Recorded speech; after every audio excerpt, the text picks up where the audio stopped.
오늘 저희 계속해서 민수기 34장 공부하도록 하겠습니다. 민수기 34장 1절부터 29절까지 다 볼 텐데요.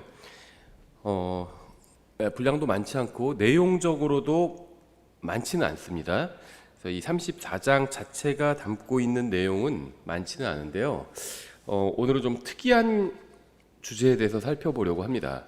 이 34장에서는 제비 뽑기에 관해서 말씀하고 있습니다. 그래서 오늘 저희가 34장 내용을 좀 빠르게 살펴보고 그 다음에 이 제비 뽑기와 관련된 내용을 좀 보려고 합니다. 먼저 잠깐 기도하겠습니다. 하나님 아버지, 주님께서 주신 말씀으로 인해 감사드립니다. 정말 주님의 말씀은 저희가 대할 때마다 너무나도 놀랍고 정말 놀라울 뿐입니다. 저희가 이 놀라운 말씀을 바르게 이해할 수 있도록 도와주시고 또 저희 삶에 정말 길로 또 빛으로 삼을 수 있도록 도와주시기 원합니다. 예수님의 이름으로 기도드렸습니다. 아멘. 먼저 1절부터 5절 민수기 34장 1절 주께서 모세에게 말씀하여 이르시되 이스라엘 자손에게 명령하여 그들에게 말하라. 너희가 가나안 땅에 들어가는 때에 이 땅은 너희에게 상속 재산으로 떨어질 땅이니 곧 가나안 땅과 그것의 지경이라. 너희의 남쪽 영토는 에돔의 지경 옆을 따라 신광야에서부터며 너희의 남쪽 경계는 동쪽으로 여매의 맨 끝 지경이 될 것이요 너희 경계가 남쪽에서부터 아그라빔에 올라가는 비탈로 돌아서 신을 지나리니 거기로 가는 길은 남쪽에서부터 가데스 바네아에 이르고 또 하살 아다를 지나 아스몬에 이르며 그 경계가 아스몬에서 돌아서 이집트의 강에 이르고 나가서 바다에까지 이르리로다. 34장은 이스라엘 자손에게 나누어 주시는 가나안 땅의 경계에 관한 말씀입니다. 가나안의 남쪽 경계는 나일강으로부터 이집트의 강이라고 하고 있죠. 나일강이죠. 나일강으로부터 현재 요르단 지역인 이 에돔 지역 전체를 포함하는 지역입니다. 이 지역 내의 모든 땅을 하나님께서 이스라엘 자손에게 주셨죠. 계속해서 6절 서편 경계로 말하건대 너희가 대를 경계로 두리니 이것은 너희의 서쪽 경계가 되리라. 너희의 북쪽 경계는 이러하리라. 너희는 대에서부터 호르산까지 너희를 위해 지정하고 호르산에서부터 하맛의 입구까지 너희 경계를 지정하라. 그 경계는 나아가서 스닷에 이르리로다. 또 그 경계가 시브론을 지나고 나가서 하살 에난에 이르리니 이것이 너희의 북쪽 경계가 되리라. 너희는 하살 에난에서부터 스밤에 이르기까지 너희의 동쪽 경계를 지정하라. 그 지경은 또 스밤에서 리블라로 내려가서 아인의 동쪽 편에 이르고 또 그 경계는 내려가서 동쪽의 긴네렛 해변에 이르며 또 요르단으로 내려가고 거기서 여매에 이르리니 너희 땅과 그것의 주변 지경이 이러하리라. 가나안의 서쪽 경계는 지중해입니다. 여기서 나온 그 경계들은 하나님께서 이스라엘 자손이 이집트에서 나왔을 때 그들에게 주신 경계입니다. 이 영어 로즈 출판사라는 출판사가 있는데요. 이제 미국 출판사인데 여기서 나온 이제 성경 지도 시리즈들이 있습니다. 꽤 많아요. 이 시리즈들이 거의 한 10권 좀 안 될 겁니다. 그 지도 이제 Then and Now 시리즈가 있어요. 그러니까 그때와 지금 시리즈에서 이렇게 지도가 있고 예전 지도가 있고 필름지를 딱 덮으면은 현재 지도가 이렇게 현재 지명이 그러니까 같은 지도인데 지명이 다르죠. 2000년, 3000년 전과 지금과. 그래서 그렇게 현재와 예전을 비교할 수 있는, 예를 들면 에돔 땅인데 지금은 딱 지도 그 필름지를 덮으면 뭐 요르단으로 나오고 그런 식으로 나오는 겁니다. 그래서 성경 이 지명 파악하는데 굉장히 많은 도움이 됩니다. 그래서 요게 한글로도 번역된 게 한두 권 나왔어요. 그래서 성경 지도로 이렇게 검색해 보시면 이게 나와 있습니다. 그때와 지금의 지도 비교 이런 식으로. 그래서 한번 이 지도를 자세히 보실 분들은 참고해서 보시면 좋고요. 특히 이렇게 지명이 많이 나오는 경우에는 지도를 펴서 한번 찾아보시면 이해하시는 데 많이 도움이 될 겁니다. 13절 모세가 이스라엘 자손에게 명령하여 이르되 이것은 너희가 제비 뽑아 상속할 땅이니라. 이제 제비 뽑기에 관해서 말씀하고 있죠. 이 제비 뽑기가요 굉장히 좀 독특한 겁니다. 독특한 건데요. 우리가 뒤에서 살펴보겠지만 성경에서는 부정적으로 나오지는 않아요. 그리고 오히려 제비 뽑기가 다 들어맞는 경우가 훨씬 더 많습니다. 압도적으로 많아요. 그래서 굉장히 이 독특한 건데요. 저희가 좀 살펴보겠습니다. 좀 이따가. 이것은 너희가 제비 뽑아 상속할 땅이니라. 주께서 이 땅을 9지파와 반 지파에게 주라고 명령하셨나니 루벤 자손 지파는 그들의 조상들의 집에 따라 또 갓 자손 지파도 그들의 조상들의 집에 따라 그들의 상속 재산을 받았고 므낫세 반 지파도 그들의 상속 재산을 받았느니라. 이 두 지파와 반 지파는 동쪽으로 여리고에 가까운 요르단 이편 곧 해 뜨는 편에서 그들의 상속 재산을 받았느니라. 특이한 점은 하나님께서 이스라엘 12지파에게 나눠주실 땅의 경계를 말씀하시는데 제비 뽑아 상속하라고 말씀하셨다는 겁니다. 큰 지역은 하나님께서 정해주셨어요. 가나안 땅의 경계는. 그리고 거기서 나눌 땅도 어디서부터 어디까지 나누고 이것도 정해주셨습니다. 근데 그 나눈 땅을 어느 지파가 어느 땅을 차지할 것인지는 제비 뽑아서 결정해라 이렇게 말씀하셨다는 겁니다. 어디는 루벤 지파, 어디는 갓 지파 이렇게 정해주신 것이 아니라 제비 뽑아서 선택하게 하셨다는 거예요. 이 여호수아기의 자세한 영역이 나오는 것처럼 주님께서는 가나안을 12구역으로 나누시고 12지파의 대표가 나와서 제비를 뽑아서 어느 지역을 차지할지를 결정하게 하셨습니다. 16절부터 29절까지 좀 반복되는 말씀인데요. 이 12지파 대표를 선정하는 말씀이죠. 저희가 그냥 쭉 읽어보겠습니다. 주께서 모세에게 말씀하여 이르시되 너에게 땅을 나누어 줄 사람들의 이름은 이러하니 곧 제사장 엘르아살과 눈의 아들 여호수아니라. 또 너희는 상속 재산으로 땅을 나누기 위해 지파마다 통치자 한 명씩 취하라. 그 사람들의 이름은 이러하니 유다 지파에선 여분네의 아들 갈렙이요 시몬 자손의 지파에서는 암미우스의 아들 스무엘이요 베냐민 지파에서는 기슬론의 아들 엘리다시요 단 자손 지파의 통치자는 요글리의 아들 붓기요 요셉 자손의 통치자 곧 므낫세 자손 지파에는 에브세 아들 한니엘이요 에브라임 자손 지파의 통치자는 십단의 아들 그무엘이요 스불론 자손 지파의 통치자는 바르나게 아들 엘리사반이요 이사갈 자손 지파의 통치자는 아산의 아들 발디엘이요 아셀 자손 지파의 통치자는 슬로미의 아들 아히후시요 납달리 자손 지파의 통치자는 암미우스의 아들 부다헬이니라 하시니라.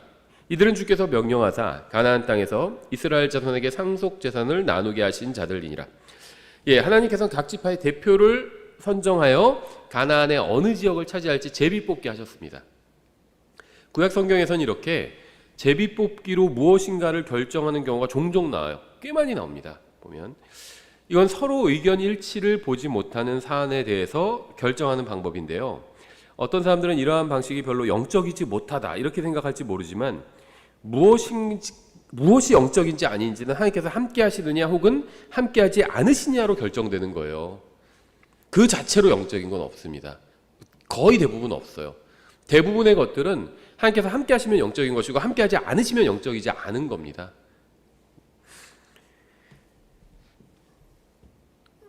성경은요, 그 자체로 더러운 것은 없고 깨끗한 자에게는 모든 것이 깨끗하다고 말씀합니다. 성경을 읽어도 하나님께서 함께 하시지 않으면 영적이지 않은 겁니다. 하나님의 말씀을 읽을 때 하나님께서 함께 하시면 영적인 거예요. 어떤 게 하나님께서 함께 하시느냐 함께 하시지 않느냐를 결정할까요? 진실한 마음으로 깨끗한 마음으로 하나님께 간구하는 거죠. 특히 성경 읽기에 있어서는 이 말씀을 통해서 나의 마음을 깨끗하게 해주십시오. 이런 마음으로 성경을 읽는다면 하나님께서 함께 하시는 거죠. 근데 그렇지 않는다면 하나님께서 함께 하시지 않을 수도 있는 거죠. 그러니까 어떤 것이 하나님께서 함께 하시는 것이다, 영적인 것이다, 이런 것이 보장된 것이 없다는 겁니다. 내 마음 상태에 달려있다는 거예요. 하나님께서 보시는 기준과 사람이 보는 기준이 다릅니다. 키보드에 더러운 것이 묻으면 더러운 키보드라고 생각하죠. 잘 닦아놓으면 깨끗한 키보드라고 생각합니다. 하지만 하나님께서 보시기에 더러운 짓을 하는데 사용하면 더러운 키보드고요, 깨끗한 일을 하는데 사용하면 깨끗한 키보드인 겁니다. 컴퓨터도 마찬가지죠. 전원이 꺼진 상태의 컴퓨터를 깨끗한 것도 더러운 것도 아니에요. 전원이 꺼진 상태의 그냥 컴퓨터는.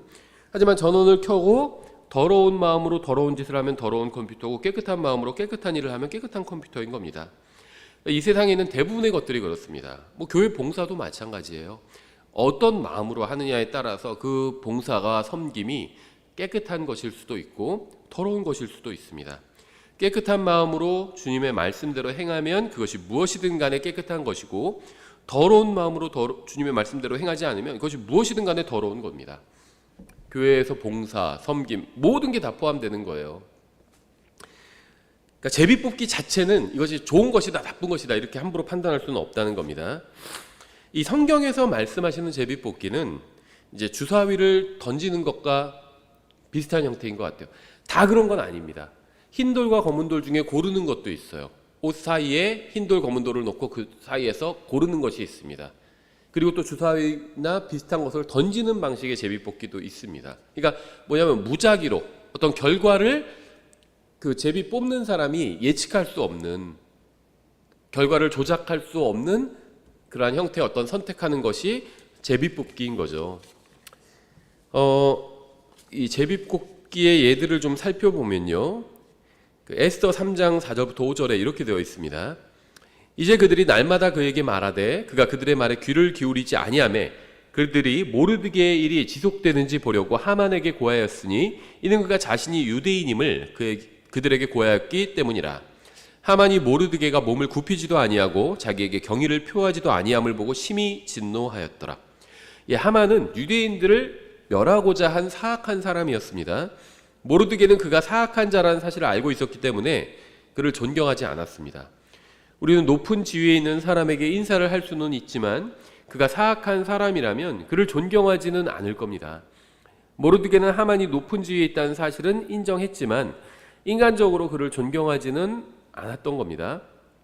그 다음 구절 6절에 그들이 모르드게의 백성을 하만에게 알려주었으므로 그가 모르드게에게만 손을 대는 것을 수치로 여기고 아하수에로의 전 왕국에 두루 있던 모든 유대인 곧 모르드게의 백성을 멸하고자 하였더라. 아하수에로 왕의 제12년 첫째 달 곧 니산 월에 그들이 하만 앞에서 부루 즉 제비를 뽑되 달에서 달로 뽑아 12월 곧 아달월을 얻으니라. 여기서 이제 부루라는 말이 나오는데요. 이게 PUR인데 영어 사전에 안 나오더라고요. 어떤 사전에 나오는 것도 있을 텐데 보통 잘 안 나오는 말이에요. 근데 요 자체가 제비를 뽑는 건데요. 던져서 뽑는 것 같아요. 주사위처럼. 그래서 여기서 말하는 제비인 부르는 주사위 같은 것을 던지는 형식의 어떤 제비 뽑기입니다. 그래서 사악한 자들은 유대인들을 멸하는 일에 관한 사항을 제비 뽑기로 결정했던 거죠. 성경은 결정을 내리는 것과 관련해서 제비 뽑기에 관해서 무엇이라고 말씀하실까요? 제비 뽑기. 이게 굉장히 좀 독특한데요. 잠언 16장 33절. 여기서 일단 저희가 에스더에서는 그 사악한 자들이 유대인들을 멸하는 날을 선택할 때 제비 뽑기로 했다는 걸 우리가 볼 수 있죠. 그러니까 이 제비 뽑기가 어떤 결정을 할 때 하나의 중요한 수단이었다는 겁니다. 이 과거에는. 그런데 이제 이게 이런 이교도들만 행하던 것은 아니었다는 거예요. 일단 에스더에서는 이교도들이 행한 형태를 보여주죠. 제비 뽑기를. 잠언 16장 33절. 제비는 겹친 옷자락 속에서 사람이 뽑으니. 겹친 옷자락. 왜 옷자락이 겹쳐야 되냐면 두 개가 겹쳐 있어야 그 사이에 공간이 나오잖아요. 그러니까는 이 주머니 같은 게 옷이 겹쳐 있는 겁니다. 근데 이제 주로 앞판이 있고 그 안판이 있어요. 그 제사장 의복도. 그래서 그 안에 겹친 곳이기 때문에 그 안에 공간이 있죠. 거기에 돌을 넣어두는 겁니다. 그래서 그 돌을 뽑는 거예요. 색깔이 다른 돌을 뽑아서 넣어서 그걸 뽑는 겁니다. 이게 제비 뽑기 방식이에요. 제비는 겹친 옷자락 속에서 사람이 뽑으나, 사람이 뽑는 거죠, 제비를. 그것의 모든 배분은 주께서 하시느니라. 결과가 주님께 있다는 겁니다. 그래서 이 제비 뽑기가요, 굉장히 좀 독특한 방식이에요. 이게 사람들은 보통 특히 이 신약의 그리스도인들은 제비 뽑기를 안 좋은 것으로 여기는 경우가 많아요. 사행성 뭐와 관계 있는 거 아니냐 이렇게 생각하면서. 근데 성경은 제비 뽑기를 부정적으로 말씀하지는 않고 있다는 겁니다. 하나님의 뜻과 관련되어서 제비뽑기가 등장한다는 거예요. 종종. 아직 성경이 완성되기 전에는 중요한 결정을 할 때 제비뽑기를 했습니다. 겹친 옷자락 속에 흰 돌과 검은 돌을 넣어두고 흰 돌이 나오면 한다, yes. 또 검은 돌이 나오면 하지 않는다, no의 의미로 실행했던 겁니다. 이렇게 성경 전체가 기록되기 전에는 사람의 손에 잡히는 돌을 통해서 하나님께서 자신의 뜻을 보여주셨던 겁니다. 우리 인생에 일어나는 모든 일에 관해서 구체적으로 성경에 다 기록되어 있다면 굉장히 좋겠죠. 하지만 현실은 그렇지 않죠. 성경이 모든 실제적인 일에 대해 다 말씀하고 있는 것은 아닙니다. 하지만 역시 그래서 성경에는 뭐 어떤 색의 자동차를 구매해야 하는지 이런 말씀은 없어요. 어느 브랜드의 차를 구매해야 하는지 이런 것도 없습니다. 새 차를 사야 하는지 중고차를 사야 하는지 이런 것도 없습니다. 또 어느 음식점에서 식사를 해야 되는지 한식을 먹어야 되는지 중식을 먹어야 되는지 일식을 먹어야 되는지 이런 것도 없어요. 성경에는. 또 어떤 종류의 주택을 구매해야 되는지 아파트를 구매해야 되는지 무슨 뭐 주택을 구매해야 되는지 무슨 뭐 빌라를 구매해야 되는지 이런 것도 없습니다. 성경에는. 그러니까 성경이 오래전에 믿는 사람들이 제비 뽑기를 통해서 무엇인가를 결정했다고 말씀하고 있는데요. 이거 굉장히 좀 흥미로운 거예요. 우리가 일반적으로 하나님의 뜻을 구하는 것과는 굉장히 좀 다른 상태죠. 어떤 무작위의 뭐를 의뢰하는 것 같기 때문에. 근데 성경에서는요, 제비뽑기에 대해서 꽤 많은 말씀이 있어요. 그리고 대부분은 긍정적입니다. 이게 이제 문제죠. 신약의 그리스도인들에게. 우리는 제비뽑기를 부정적이라고 생각하는데, 기도로 하나님의 뜻을 구하고 하면 되지, 왜 제비뽑기를 하지? 이렇게 생각하는데, 긍정적이라는 거예요. 그렇다고 해서 제비뽑기를 우리도 다 하자. 교회 중요한 결정은 뭐 다 제비뽑기로 하자. 이런 건 아닙니다. 근데 어떤 문제에 있어서는 제비뽑기를 할 수도 있어요. 투표가 아닙니다. 이 성경에 제비뽑기가 나오는데 어떤 교회는 이걸 투표로 의해서 투표를 합니다. 투표와 제비뽑기는 달라요. 투표는 다수의 의견을 따라가는 게 투표죠. 제비뽑기는요, 그냥 무작위적으로 선별된 것대로 하는 게 제비뽑기입니다. 완전히 다른 겁니다. 이제 좀 더 우리가 구절을 살펴보겠습니다. 이게 제비뽑기가 하나님의 일과 관련해서도 많이 나와요. 이게 이제 좀 우리가 문제시하는 거겠죠. 잠언 18장 18절 이렇게 되어 있습니다. 제비뽑기를 왜 하는지 그 이유를 설명해 주는 건데요. 잠언 18장 18절 제비 뽑는 것은 다툼을 그치게 하며 힘센 자들 사이에서 나누느니라. 이게 제비뽑기를 하는 이유를 설명하는 말씀이에요. 성경은 모든 결정을 반드시 제비뽑기로 해야 한다 이렇게 말씀하진 않아요. 하지만 성경이 말씀하지 않는 것이고 옳고 그름과 관계가 없는 것이면서 여러 명의 의견이 일치하지 않을 때는 제비뽑기로 결정할 수 있습니다. 뭐 죄를 지을까 말까 이런 거는 제비뽑기 하면 안 되죠. 그건 성경에서 명백하게 죄를 짓지 말라고 했잖아요. 물건을 훔칠까 말까, 간음을 할까 말까 이런 건 제비뽑기로 결정하면 안 됩니다. 성경에서 하지 말라고 했잖아요. 근데 이제 어떤 물건을 서로 나눠야 되는데 나눠야 돼요. 똑같이 나눌 수 있으면 똑같이 나누면 되죠. 근데 서로 다른 거예요. 근데 예를 들면 세 명이 있는데 A, B, C 물건이 있는데 이 A, B, C 물건이 약간씩 다 달라요. 근데 이걸 자를 수는 없습니다. 그냥 하나씩 갖고 가야 돼요. 그럴 때 제비뽑기를 할 수 있다는 거죠. 세 개의 물건이 있고 세 개가 서로 달라요. 생각하는 사람마다 가치가 좀 다를 수 있습니다. 그럴 때 이 물건을 자를 수는 없잖아요. 그럴 때 이 물건을 그냥 하나씩 선택하는 겁니다. 근데 이 선택하는 방법을 제비뽑기로 결정할 수 있다는 거예요. 그래서 모든 사람이 제비뽑기로 결정하기로 동의했다는 전제하에 동의했다면 제비뽑기를 통해서 결정을 해도 그게 잘못된 결정은 아니라는 겁니다. 합리적인 결정이에요. 이 제비뽑기는요, 이게 무슨 하나님께서 제비뽑기를 통해서 엄청난 역사를 하신다 이런 관점으로 일 수도 있어요. 어떤 면에선 이 제비뽑기가 굉장히 좀 애매합니다. 어떻게 설명하기가. 하지만 제비뽑기는요, 그냥 일반적으로 합리적인 결정 이렇게 생각하시면 됩니다.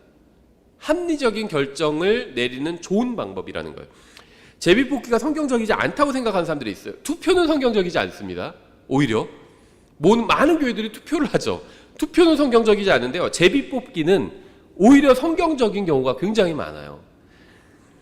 성경은 왜 여기서 이제 제비뽑기는 다툼을 그치게 한다는 건요. 공정합니다. 제비뽑기는. 어떤 예를 들면 뭐 달리기로 결정하자. 그럼 운동 잘하는 사람이 유리하잖아요. 그렇지 않다는 거예요. 공정해요. 아픈 사람이나 건강한 사람이나 심지어 많이 배운 사람이나 적게 배운 사람이나 똑같습니다. 똑같은 확률로 뽑는 거예요. 그래서 힘센 자들 사이에서 나누느니라 이렇게 말씀하고 있죠. 힘으로 결정하자. 싸워서 이기는 사람이 갖고 가자 하면 힘센 사람이 다 갖고 가죠. 누구한테 심판을 봐서 네가 나눠줘 하면 그 사람이 나눠줄 때 어떻게 나눠주나요? 딱 보고 힘센 사람한테 더 좋은 걸 줄 수 있습니다. 그렇죠? 돈 많고 권력 있고 힘센 사람한테 좋은 걸 줘요. 공정한 척 하면서. 그리고 좀 돈 없고 힘 없는 사람한테는 나쁜 거 주고요. 근데 제비뽑기는 그런 게 없습니다. 그냥 주사위를 던지는 방식이죠. 제비뽑기는 무작위예요. 힘센 사람도 더 예를 들면 안 좋은 걸 뽑을 수 있고 힘이 없는 사람도 더 좋은 걸 뽑을 수 있습니다. 그래서 제비뽑기는요 공정합니다. 공정해요. 누구에게나 똑같기 때문에.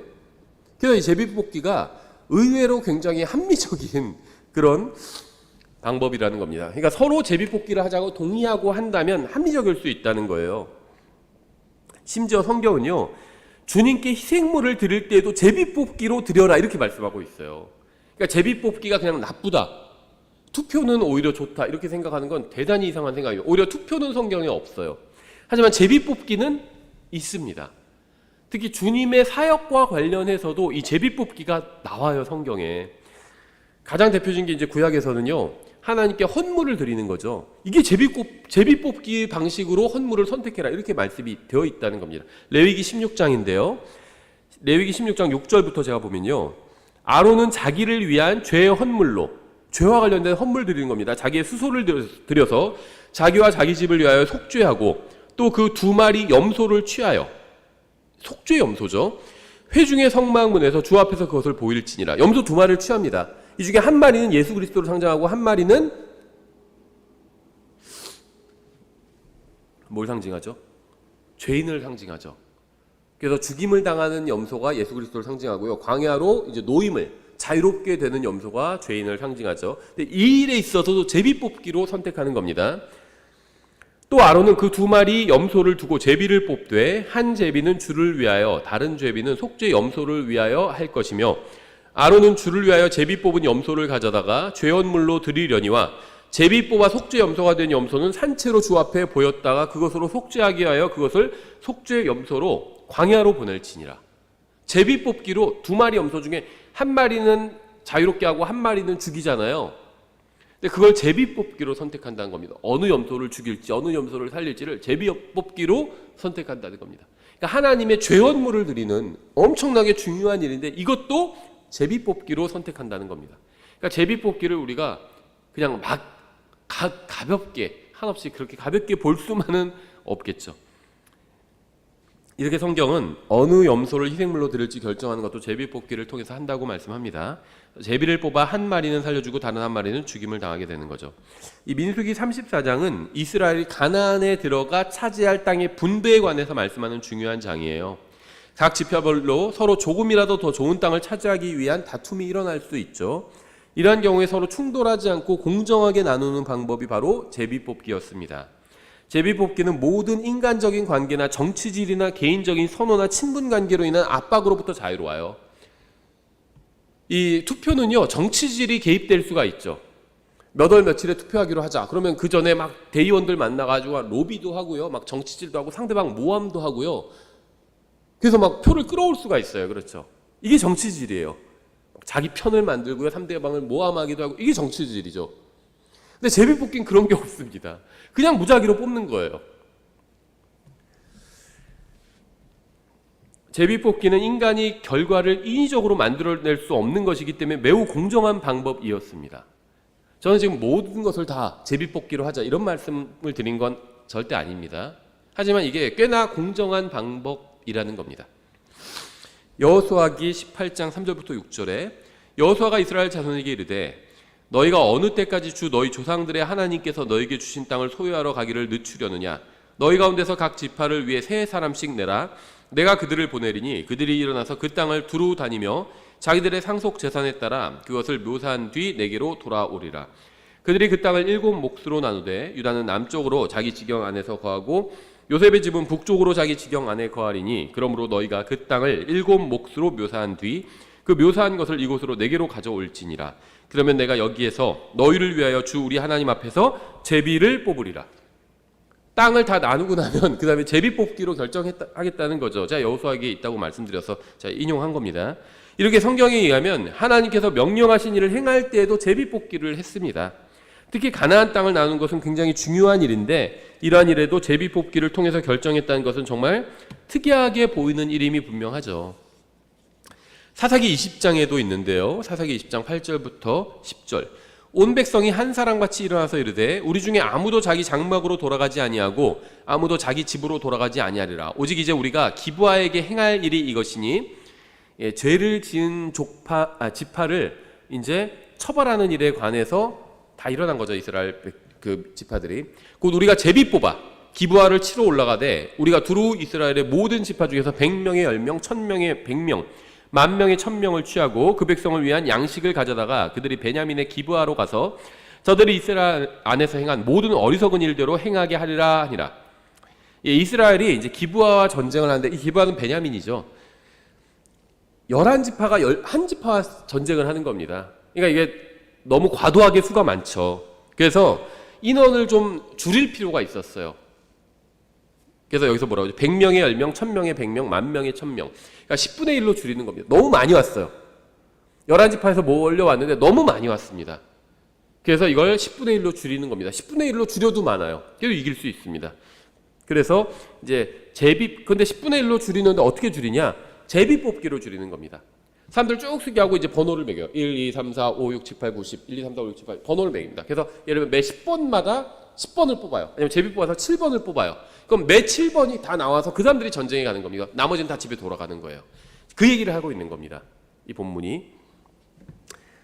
그래서 전투에 참여할 인원을 선발하는 중요한 결정을 할 때도 제비 뽑기를 통해서 한 겁니다. 이런 식으로 전투에 투입될 군인을 선발하면 힘 있는 정치인이나 돈 많은 사업가의 자제가 제외되는 일은 일어나지 않죠. 만약에 인위적으로 이 수가 너무 많으니까 이제 일부만 전투에 참여하자. 그럼 전투에 누가 참여하고 싶겠어요? 위험한 일에 죽을 수도 있는데. 그럼 거기서 힘 있는 정치인이나 뭐 돈 많은 사업가나 뭐 부자들이나 이런 사람들 자녀들은 다 빠지겠죠. 면제가 되겠죠. 딱 뽑는 사람이 딱 보고 쟤는 돈 많은 집에, 쟤는 힘 있는 집에. 그럼 다 빼겠죠. 그렇게 하면 안 된다는 겁니다. 일렬로 쭉 세워놓고 무작위로 해요. 우리나라는 군대를 웬만하면 다 가야 되는데요. 몸이 정말 아프지 않고서는, 특히 요즘은 그렇죠. 예전에는 면제가 많았어요. 한 20, 30%는 현역으로 가지 않았습니다. 예전에는. 저희 때는. 근데 지금은 거의 다 현역으로 가죠. 인원이 워낙 없어서. 근데 그 태국이나 이런 데는요, 군대를 제비 뽑기로 가요. 자, 정확히는 모르겠는데 아마 이런 식일 겁니다. 자기가 자원해서 들어가면 뭐 6개월만 복무하고 나오면 되고, 자원하지 않고 제비 뽑기에 나오면 흰 공과 검은 공을 고르게 하는데, 예를 들면 검은 공이 군대 가고 흰 공이 면제라면, 정확히는 잘 모르겠어요. 그러면 흰 공을 뽑으면 면제고 검은 공을 뽑으면 이제 뭐 1년을 가야 되는 겁니다. 그러니까 자기가 결정해야 돼요. 제비 뽑기를 통해서 면제가 될 수도 있어요. 그런데 자기가 자원하면은 그냥 절반 6개월만 채우고 나오면 돼요. 근데 제비 뽑기로 아예 안 갈 수도 있잖아요. 그러니까 운에 맡기는 사람들이 있어요. 제비 뽑기를 하겠다. 제비 뽑기를 해서 면제가 된 사람이 있고 끌려가는 사람이 있어요. 그래서 가끔 뉴스에 나옵니다. 태국에서 군대 제비 뽑기 하는 게. 왜냐면 구경하는 사람들은 막 굉장히 웃기거든요. 면제가 뽑힌 사람은 막 좋아서 막 방방 뜨고요. 군대 끌려가는 게 뽑힌 사람, 기절하는 사람도 있어요. 주저앉아서 우는 사람도 있고. 근데 본인은 이제 죽었다 생각하겠죠. 근데 옆에서 봤을 때는 재밌는 거죠. 근데 어쨌든 간에 제비 뽑기로 뽑으면 꽤나 공정하다는 겁니다. 사람들은 뭐 저런 식으로 뽑지? 이렇게 생각하는 사람이 있을 수 있는데요. 공정해요. 오히려 이게. 힘 있는 사람의 자식들만 빠지고 그런 일이 일어나지 않는다는 겁니다. 제비 뽑기로 하면. 그래서 번호를 정해놓고 자신의 번호가 제비에 뽑히면 어떤 변명도 없이 전투에 투입하는 방식이었습니다. 이 사사기 20장에 나온 방식이요. 역대기상 24장부터 26장에서는 성전에서 일하는 사람들에 관한 기록이 나옵니다. 그런데 누가 어떤 보직을 맡을지에 관해서도 제비 뽑기로 결정했어요. 성전에서 일을 하는데 그것을 제비 뽑기로 결정했다는 겁니다. 이건 지금으로 치면요, 무슨 뭐 교회에서 하는 일들 여러 가지가 있잖아요. 이걸 제비 뽑기로 결정하는 거예요. 놀랍죠? 우리는 어떤 능력에 따라 결정할 것 같은데, 너는 찬양을 잘하니까 찬양 쪽에서 일하고, 그렇죠? 너는 밥을 잘하니까 뭐 주방에서 일하고, 너는 애들 잘 가르치니까 뭐 주일학교 교사하고, 이렇게 할 것 같은데 그게 아니라 다 제비 뽑기로 결정해 버렸다는 겁니다. 이게 굉장히 좀 시사하는 바가 큰데요. 역대기상 24장 5절부터 7절, 이같이 그들을 제비 뽑아 한 종류와 다른 종류로 나누니 성소를 감독하는 자들과 하나님의 집을 감독하는 자들이 엘르아살의 아들들 중에서도 있었고 이다말의 아들들 중에서도 있었더라. 레위 사람들 중 하나인 느다네엘의 아들 서기관 스마야가 왕과 통치자들과 제사장 사독과 아비아달의 아들 아히멜렉과 제사장들과 레위 사람들의 아버지들의 우두머리들 앞에서 그들의 이름을 기록하니라. 엘르아사를 위하여 한 으뜸가는 집안을 취하고 또 이다말을 위하여 한 집안을 취하였으니 이제 첫째로 제비 뽑힌 자는 여호야립이요 둘째는 여디아요. 31절 이들도 마찬가지로 다윗 왕과 사독과 아히멜렉과 제사장들과 레위 사람들의 아버지들의 우두머리들 앞에서 자기들의 형제들 즉 아론의 아들들을 향하여 제비를 뽑았으니 곧 으뜸가는 아버지들이 자기들의 어린 형제들을 향하여 그리하였더라. 이렇게 성경에 의하면 성전에서 주님을 섬기는 중요한 일도 제비 뽑기로 결정했다는 사실을 알 수 있습니다. 물론 성경에 나오는 제비 뽑기가 모두 다 주님을 섬기는 것과 관련된 좋은 것은 아니에요. 그러니까 성경에 의하면 악한 사람들도 제비 뽑기를 했습니다. 요엘서 3장 2절에 내가 또한 모든 민족들을 모아 여호사밧 골짜기로 데려가서 내 백성 곧 내 상속 백성 이스라엘을 위하여 거기서 그들과 변론하리라. 그들이 이스라엘을 민족들 가운데로 흩어버리고 내 땅을 나누었으니 또 내 백성을 놓고 제비를 뽑으며 창녀를 얻으려고 남자아이를 내주고 또 마시기 위하여 포도주를 구하려고 여자아이를 팔았도다. 이렇게 주님의 백성을 괴롭히는 자들이 제비를 뽑아가며 이스라엘 자손을 괴롭히기도 했습니다. 포로들 쭉 끌어놓고 그 중에서 제비 뽑은 거예요. 그러니까 제비에 걸리는 놈을 막 괴롭히기도 하고 그렇게 했다는 겁니다. 그러니까 사악한 자들이 사악하는 일을 하는 도구로 제비 뽑기를 했다는 거예요. 게임으로 주사위 돌려서 걸리는 놈 죽이는 겁니다. 사악한 짓을 할 때도 제비 뽑기를 했다는 거예요. 그래서 이 제비 뽑기가 이게 단순히 제비 뽑기가 좋은 것이다 나쁜 것이다 이렇게 얘기할 수는 없다는 겁니다. 제비 뽑기를 통해서 죄를 지을 수도 있어요. 제비 뽑기를 통해서 하나님의 일을 할 수도 있다는 겁니다. 이교도들이 누구의 잘못으로 인해서 재앙이 임했는지를 알기 위해서 제비 뽑기를 한 경우도 있죠. 바로 요나서죠. 요나서 1장 7절에 이제 요나가 하나님께로부터 도망가서 다시스로 가는 배를 탔잖아요. 그때 이제 일어난 일이죠. 또 그들이 저마다 자기 동료에게 이르되 오라 우리가 제비를 뽑아 이 재앙이 누구로 인하여 우리에게 임하였는지 알아보자 하고 이처럼 제비를 뽑으니 제비가 요나에게 떨어졌더라. 이게 굉장히 독특한 구절이에요. 이교도들이 행한 겁니다.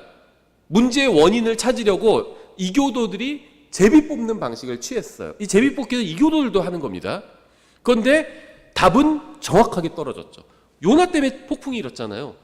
정확하게 그 제비 뽑기가 요나가 문제였다고 알려준 겁니다. 여기서도 우리는 중요한 사실을 발견할 수 있는데요. 이교도들이 문제의 원인이 누구에게 있는지 알아보기 위해서 제비 뽑기를 했는데 공교롭게도 요나가 걸렸다는 겁니다. 주님께서는 이교도들이 던지는 주사위가 정확히 답을 찾도록 인도하셨다는 거예요. 이교도들이 던진 주사위가 답을 찾도록 주님께서 도와주셨다는 겁니다. 요나는 자신이 누구인지 정체를 밝히지 않았기 때문에 그들은 그가 누구인지 몰랐습니다. 요나는 자신이 왜 그곳에 갔는지 이유를 말하지 않았지만 제비는 정확히 요나에게 떨어졌습니다. 이렇게 제비 뽑기는 현대 그리스도인들이 생각하는 것보다 훨씬 더 영적인 거일 수도 있다는 겁니다.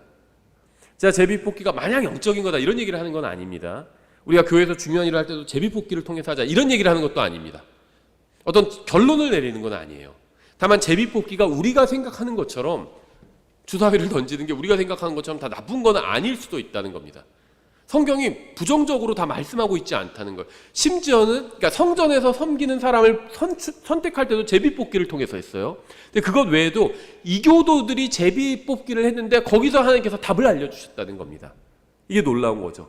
그래서 이교도들이 제비 뽑기 하는 일에 관여하지 않으실 것 같은데 관여하셨다는 겁니다. 때로는 이렇게 관여하신다는 거예요. 근데 우리가 그게 어느 건지는 잘 모르죠.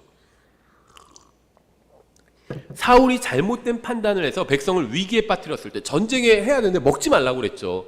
먹어야 힘을 내서 싸우는데 먹지 말라고 한 겁니다. 굉장히 어리석은 얘기를 한 거예요. 그러니까 인도자가 어리석은 짓을 하면 따르는 무리가 위기에 빠지게 됩니다. 그래서 그렇게 한 적이 있어요, 사울이. 그때 주님께서는 요나단을 통해서 구원하셨죠. 그런데 사울이 잘못된 명령을 내려서 문제가 생겼을 때 그 명령을 어긴 것이 누구인지 요나단이 어겼는데 요나단은 그 명령을 듣지도 못했어요. 사울이 먹지 말라고 그랬는데 요나단 그걸 듣지 못해서 먹었죠. 힘내고 싸운 겁니다. 지극히 상식적인 일을 했어요, 요나단은. 사울의 명령이 어리석은 명령이었습니다. 그런데 어쨌든 간에 이 왕의 명령을 어긴 것이 누구인지 찾기 위해서 사용한 방법도 바로 제비 뽑기였다는 겁니다. 사무엘상 14장 41절에 나오죠. 그러므로 사울이 주 이스라엘의 하나님께 아뢰되 완전한 제비를 주소서 하며, 제비를 통해서 뜻을 알려달라는 거죠. 요나단과 사울이 뽑히고 백성은 벗어났으므로 문제 원인이 왕과 왕자에게 있다, 이렇게 드러난 거죠. 사울이 이르되 나와 내 아들 요나단 사이에 제비를 뽑으라 하였더니 요나단이 뽑히니라. 맞아요. 제비를 뽑기를 통해서 문제의 원인이 정확히 드러났습니다. 그때 사울이 요나단에게 이르되 내가 행한 것을 내게 고하라 하니 요나단이 그에게 고하여 이르되 내가 다만 내 손에 든 내 막대기 끝으로 꿀을 조금 맛보았을 뿐이오나 보소서 내가 반드시 죽으리이다. 부당한 명령이었어요. 근데 그 부당한 명령에도 따르겠다고 한 겁니다. 굉장히 요나단은 신실한 사람이었죠. 하거늘 사울이 응답하되 요나단아 하나님께서 벌을 내리시고 더 내리시기를 원하노니 내가 반드시 죽으리라. 참 어리석죠. 자기가 어리석은 명령을 내렸고 그걸 아들이 하나님의 일을 하다가 어겼습니다. 근데 죽이겠다는 거예요. 그러니까는 그 명령을 지켜야 되고 또 사람을 죽이면 안 되죠. 그러니까 이제 사울이 어리석기 때문에 두 가지 나쁜 일이 일어나게 한 겁니다. 그 중에서 덜 나쁜 일을 선택해야 되는 거죠. 요나단을 죽이는 건 더 나쁜 일이었죠. 덜 나쁜 일을 결과적으로 선택하게 됩니다. 하며 백성이 사울에게 이르되 이스라엘 안에서 이 큰 구원을 이룬 요나단이 죽어야 하리까. 백성의 말이 맞죠. 결단코 그렇지 아니하리이다. 백성의 말이 100% 맞다는 건 아닌데 사울보다는 옳아요. 백성이. 주께서 살아계심을 두고 맹세하옵나니 그의 머리털 하나도 땅에 떨어지지 아니하리이다. 그가 이날 하나님과 함께 일하였나이다. 하여 백성이 이렇게 요나단을 구출하였으므로 그가 죽지 아니하니라. 많은 그리스도인들이 제비 뽑기가 비성경적인 것이라고 생각합니다. 그런데 우리가 앞에서 여러 경우를 살펴본 것처럼 성경에서 제비 뽑기가 나오는 경우에는 모두 답이 무엇인지 정확히 알려주셨다는 겁니다. 모든 제비 뽑기를 통해서 정확한 답을 알 수 있다. 저는 그렇게 얘기하지 않았습니다. 하지만 성경에 나온 경우에는 제비 뽑기를 통해서 하나님께서 정확한 답을 알려주셨다는 겁니다. 그것이 하나님의 백성이건 이교도든 상관없이 제비를 뽑았을 때 정확한 답을 하나님께서 제비 뽑기를 통해서 알려주셨다는 거예요. 그것만 성경에 기록되어 있는 거죠. 모든 제비 뽑기를 통해서 다 진리를 알 수 있다. 전 그 얘기를 하는 게 아닙니다. 성경에 나온 경우에는 사실을 알 수 있었다는 거예요. 제비 뽑기라는 수단을 통해서. 그래서 저는 여러분에게 제비 뽑기를 하라고 장려하는 게 아닙니다. 절대. 다만 우리가 일반적으로 생각하는 것과 성경이 말씀하시는 것 사이에 큰 차이가 있는 경우가 있다는 점을 말씀드리는 거예요. 제비 뽑기가 쉽게 말하면 주사위를 던지는 거예요. 근데 주사위를 던져서 어떤 일을 결정하는 게 우리가 봤을 때 제 무슨 사행성 하나 노름하나 이렇게 생각할 수 있는데 그게 아닐 수도 있다는 거예요. 함부로 판단하면 안 된다는 겁니다. 그래서 함부로 판단하면 하나님께서 함께 하시면 그게 옳을 수도 있다는 겁니다. 함부로 판단하면 안 된다는 거예요. 저 사람은 왜 그리스도인이 차를 타고 자기 차를 사지 모르죠. 그 사람이 그걸로 하나님 섬길 수도 있죠. 몰라요. 함부로 판단하면 안 되나.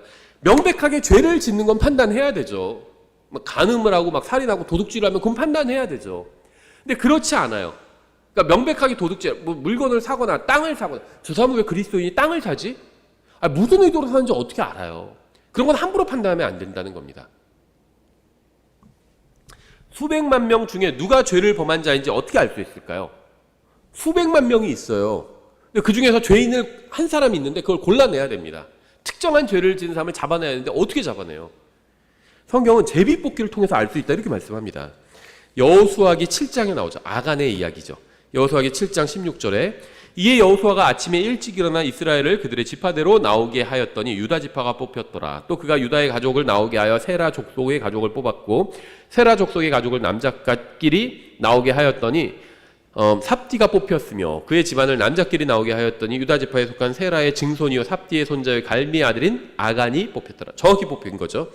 여호수아가 아간에게 이르되 내 아들아 원하노니 주 이스라엘의 하나님께 영광을 돌리고 그분께 자백하며 내가 행한 일을 이제 내게 고하라.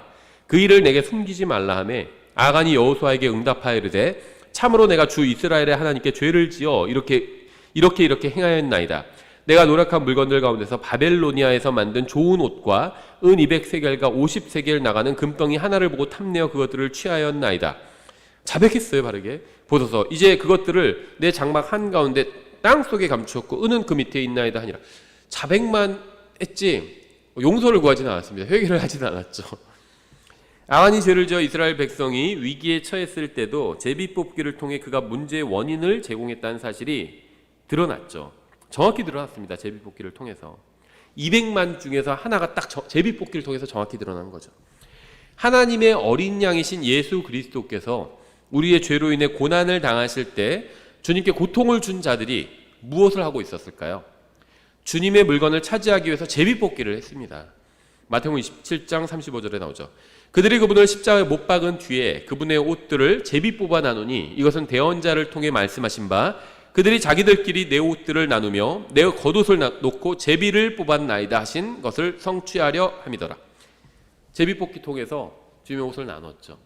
그러니까 제가 제비뽑기가 마냥 다 옳은 거다 이런 걸 얘기하는 거 아닙니다. 제비뽑기를 통해서 죄를 지을 수도 있어요. 이렇게. 하지만 제비뽑기를 통해서 문제를 해결할 수도 있다는 겁니다. 이사야서 34장 16절 너희는 주의 책에서 찾아 읽어보라. 우리가 굉장히 좋아하는 이 킹제임스 성경 믿는 바이블 빌리버들이 굉장히 좋아하는 구절이에요. 너희는 주의 책에서 찾아 읽어보라. 이것들 중에 하나도 빠진 것이 없고 자기 짝이 없는 것이 없으리니.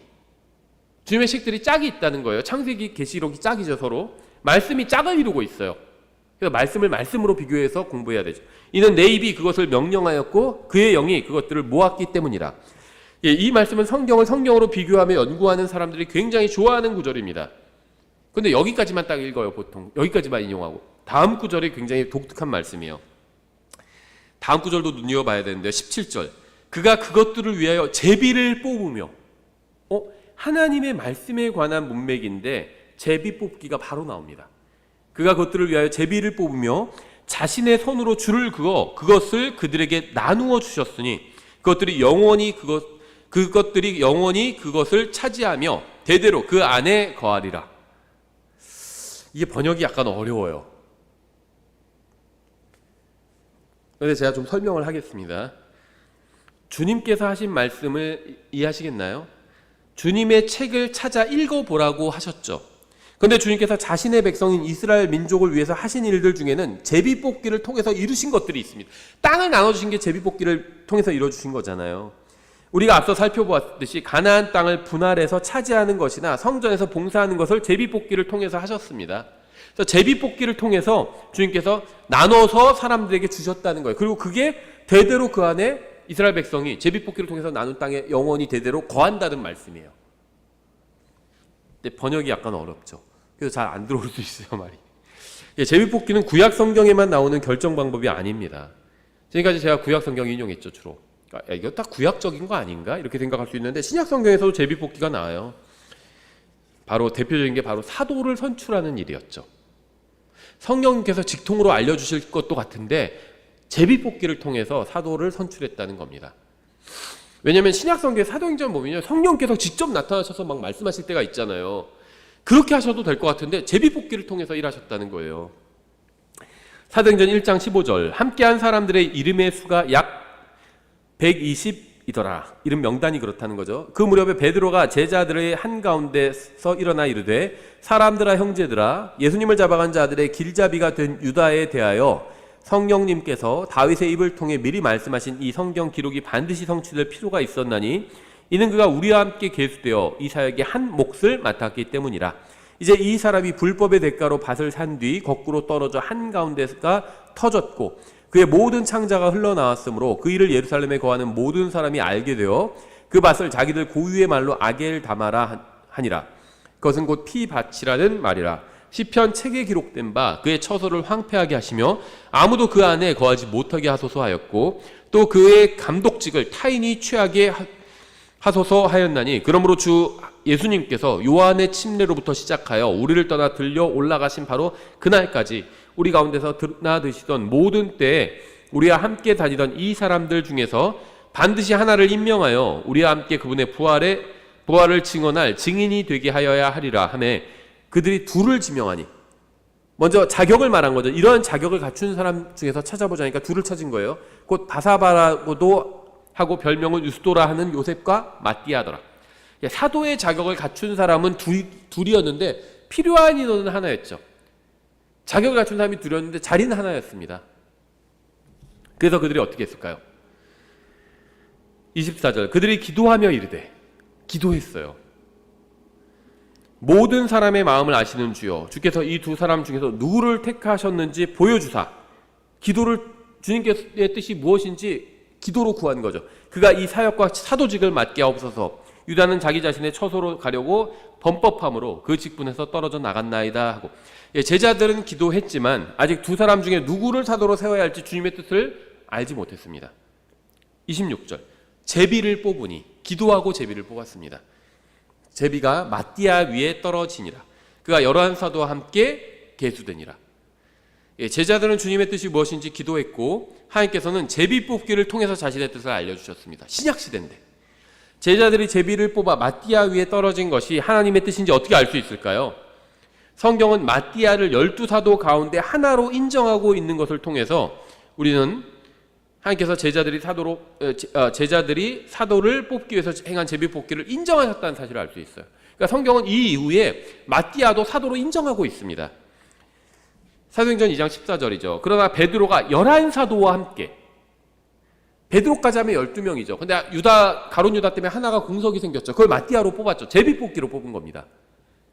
근데 베드로 빼면 11명이에요. 그래서 베드로가 11사도와 함께, 그러니까 마띠아도 사도로 인정하고 있어요. 이제 성경이 그렇게 기록하고 있습니다.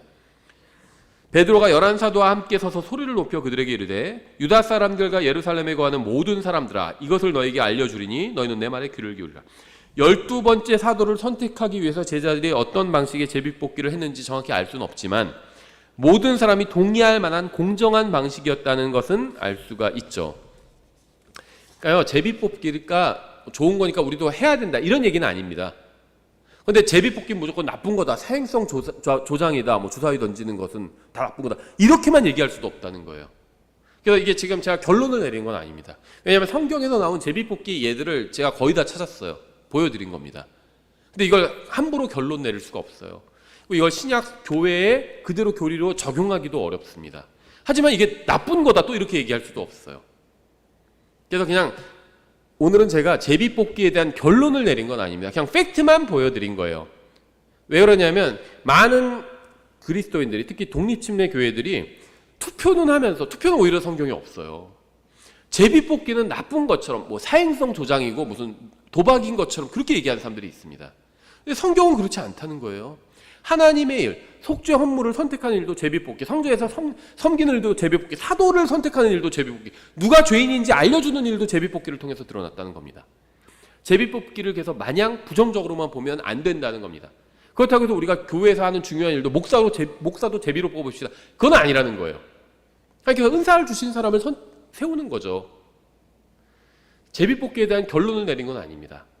다만 제비뽑기에 대해서 우리가 좀 진지하게 어떤 면에 있어서 생각해 볼 필요가 있다는, 성경적으로 바라볼 필요가 있다는 겁니다. 그런데 중요한 건요, 하나님께서 함께 하시느냐. 사도들은 제비를 뽑았지만 먼저 기도했습니다.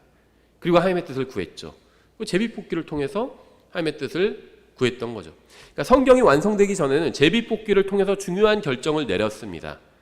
제비뽑기는 모든 사람에게 공정한 기회를 주는 것이지만 우연의 결정을 맡기는 것이기도 합니다. 인간 측면에서 보면.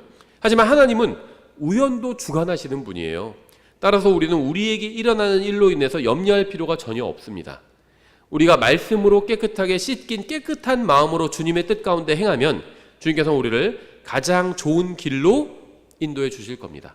그래서 저희가 34장 간단하게 살펴봤고 이제 35장, 36장 두 번 더 민수기를 공부하도록 하겠습니다.